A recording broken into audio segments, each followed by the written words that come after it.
Kumusta na ang bilyonaryo? Naku, baka marami pong nagalit. Oh, hindi. Hindi. Ako daw po yung tagadala. Ikaw yung tagadala. Ako daw po yung bagman. Oh. So, finally, nagsalita na si Miss Glenda.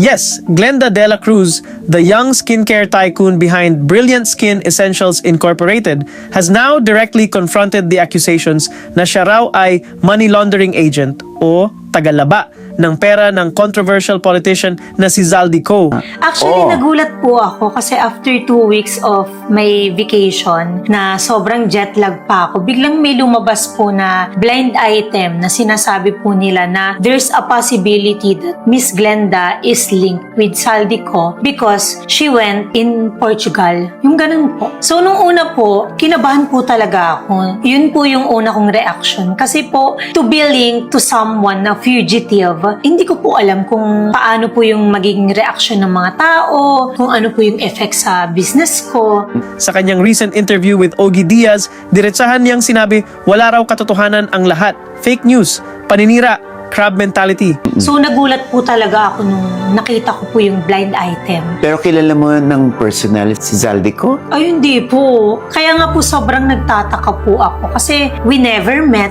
I'm not involved in politics. So, hindi ko po gets yung mga tao and hindi po ako ganun kayaman para malink sa ganung tao.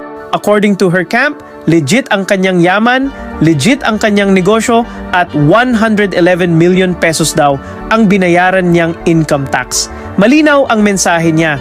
Hindi ba pwedeng may Pinoy na magsikap at umasenso? Talagang ano rin bumabardagol ka na rin, Glenda eh. Actually po, ilang taon na po yung paratang sa akin.